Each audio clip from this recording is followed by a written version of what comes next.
ఇజ్రాయిలు ఫిలిష్తీయులతో యుద్ధము చేయుటకై బయలుదేరి ఎబెనెజరులో దిగగా ఫిలిష్తీయులు అఫేకులో దిగిరి. ఫిలిష్తీయులు ఇజ్రాయిల మీద తమ్మును యుద్ధ పంక్తులుగా తీర్చుకొనగా వారు యుద్ధంలో కలిసినప్పుడు ఇజ్రాయిల్ ఫిలిష్తీయుల ఎదుట ఓడిపోయి యుద్ధ భూమిలోనే ఎక్కువ తక్కువ 4,000 మంది హతులైరి.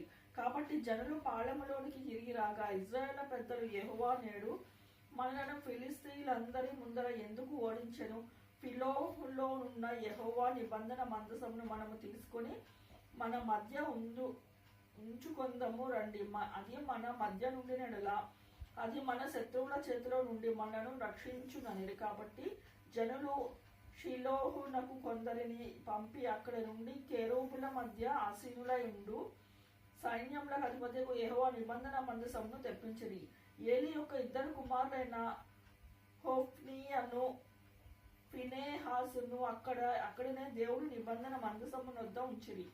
యెహోవా నిబంధన మందసము దండులోనికి రాగా ఇజ్రాయిల్ అందరూ భూమి ప్రతిధ్వనించునంత గొప్ప కేకలు వేసిరి.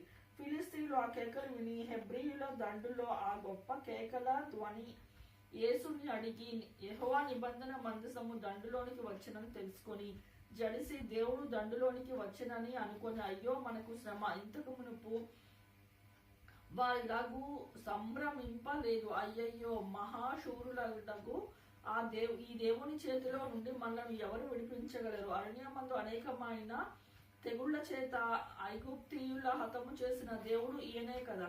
ఫిలిష్తీయులారా ధైర్యము తెచ్చుకొని వారు మీకు దాసులైనట్లు మీరు హెబ్రీయులకు దాసులు కాకుండా బలాఢ్యుల యుద్ధము చేయడని చెప్పుకొని ఫిలిష్తీయులు యుద్ధము చేయగా ఇజ్రాయిలలో ఓడిపోయి అందరూ తన డేరాలకు పరిగెత్తుకు వచ్చిరి.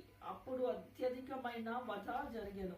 ఇజ్రాయిలలో 30,000 కాల్పాలము కూలెను మరియు దేవుని మందసము పట్టబడెను.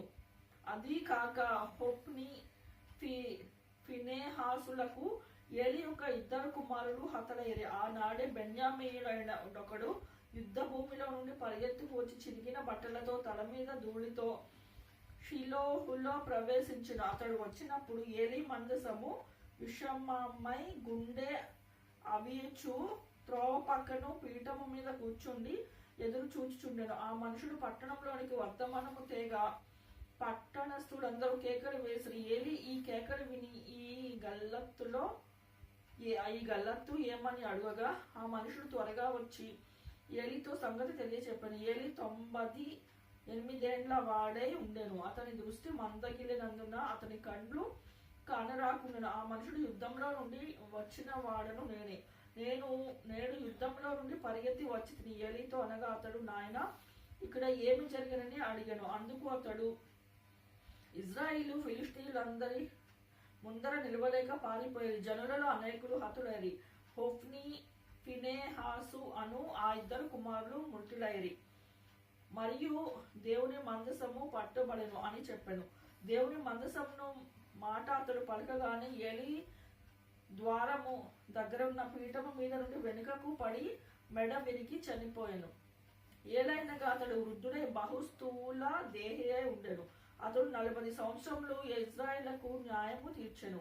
ఏలి కోడలకు ఫినెహాసు భార్య అప్పటికి గర్భము కలిగి కనుప్రొద్దులై ఉండగా దేవుని యొక్క మందసము పట్టబడేననియు తన మామయ్య తన పెన్మిటియు చనిపోయిరనియు ఆమె విని నొప్పులు తగిలి మోకాళ్ళ మీద కుంగి ప్రసవమాయెను. ఆమె మృతి నొందుచుండగా దగ్గర నిలిచి ఉన్న స్త్రీలు ఆమెతో భయపడవద్దు, కుమారుని కంటి వనిరి. కానీ ఆమె ప్రత్యుత్తరం ఇయ్యకయు లక్ష్య పెట్టకయు ఉండినదై దేవుని మందసము పట్టబడినదని సంగతి తన మామయ్యు పెనిమిటియు చనిపోయిన సంగతి తెలుసుకొని ప్రభావము ఇజ్రాయిల్లో నుండి పోయినని చెప్పి తన బిడ్డకు ఈకాబోదు అన్న పేరు పెట్టాను. దేవుని మందసము పట్టబడి పోయినందున ప్రభావము ఇజ్రాయిల్లో నుండి చెరపట్టబడి పోయినని ఆమె చెప్పాను.